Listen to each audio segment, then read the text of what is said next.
Je disais donc que le multipartisme ou bien la démocratie, c'est un concept, une philosophie politique que beaucoup de gens en Afrique, et puis spécialement au Congo démocratique, donc beaucoup de gens ne maîtrisent pas très bien et ne veulent pas maîtriser parce qu'il y a un état d'esprit à la congolaise de vouloir s'accaparer tout, rester au pouvoir, utiliser des moyens malhonnêtes donc pour bloquer la route à un opposant. Ainsi, on voit, c'est souvent les gens qui sont au pouvoir, qui, en dehors de leur parti politique, ils créent même de petits partis politiques multiples, donc des petits partis politiques satellites, qu'ils mettent en place, qu'ils financent et qu'ils donnent à des femmes ou bien à des hommes bien spécifiés pour bloquer la route à des vrais opposants qu'ils sentent qu'ils peuvent les faire partir du pouvoir. Ainsi, on a des partis politiques jusqu'à l'infini. Et ça rend vraiment dégueulasse la scène politique au Congo. Ainsi, j'avais proposé un jour, pourquoi ne pas venir avec un système de courants politiques au Congo, qui serait au nombre de 3 ou même 4, et c'est fini. Donc, des savants, des érudits au Congo vont mettre par écrit des textes qui vont expliquer ces courants politiques. La droite, c'est quoi? La philosophie de la droite, c'est ça, ça, ça, ça, ça. La gauche, c'est quoi? La philosophie de la gauche, ils vont expliquer dans des manifestes, ça prend quelle valeur? Ça, ça, ça et ça. Et les gens du milieu, c'est qui, par exemple? Et après, les gens du centre, donc le milieu, le centre, il peut y avoir les libéraux et peut-être même les écologistes. Donc on peut avoir dans un pays, au maximum, s'il faut exagérer, 4 ou bien 5 courants politiques, qui seraient même des partis politiques. Quand on va mettre le texte par écrit, maintenant, chacun ira adhérer au courant politique ou bien au parti politique de son choix, après avoir lu et compris les textes de ce courant politique là-bas. Ainsi, dans chaque ville, les gens vont se rassembler pour faire sortir un président d'un courant politique dans la ville.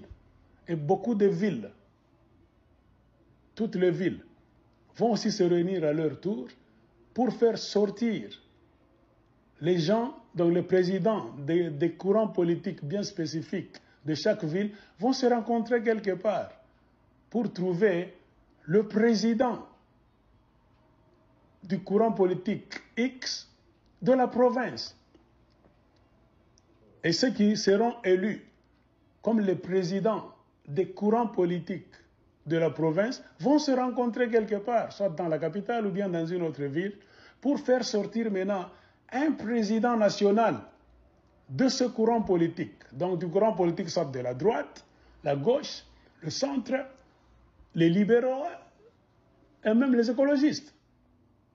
C'est ainsi on verra qu'au moment de l'élection présidentielle au Congo, on n'aura pas 20, 100, 150 candidats. Non, on aura au maximum 4, minimum 2 candidats à la présidence. Ça va nous faciliter la tâche. En ressources, en argent, en beaucoup, même le temps, tout ça.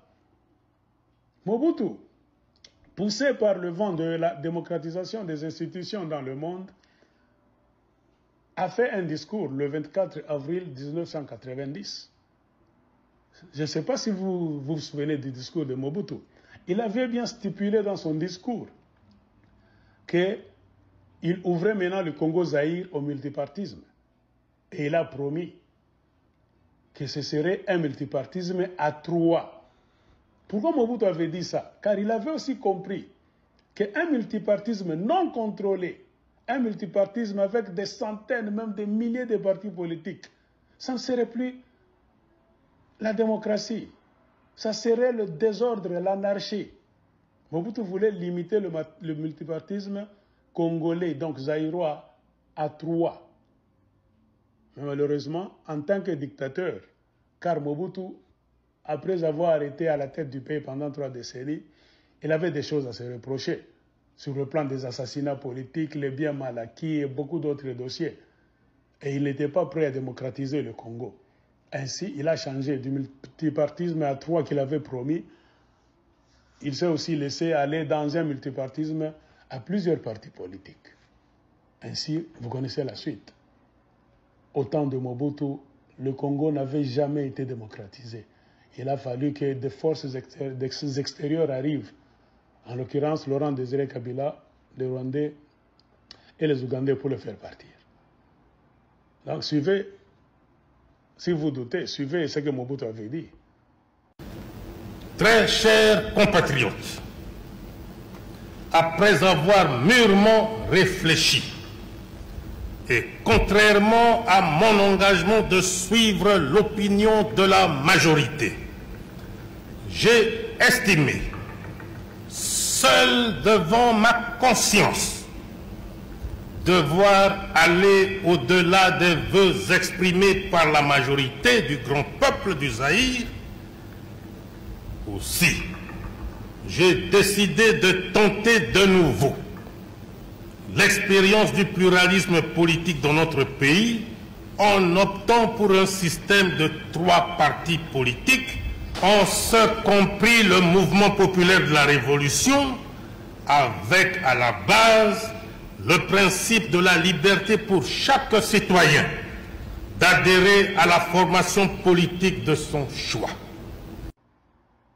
Alors, la question c'est de savoir pourquoi Mobutu n'avait pas tenu sa parole.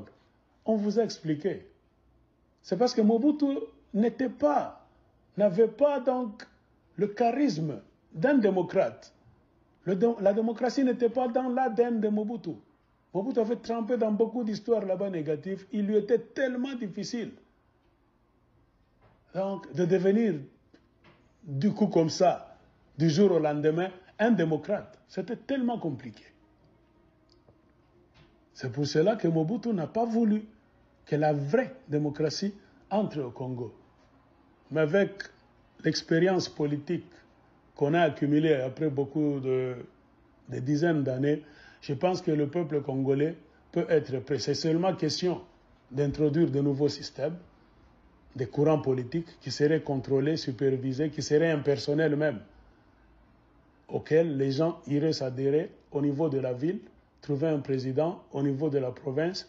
Les gens vont se réunir pour qu'un président soit choisi là-bas et les présidents des provinces d'un courant politique vont se rencontrer pour trouver un président national.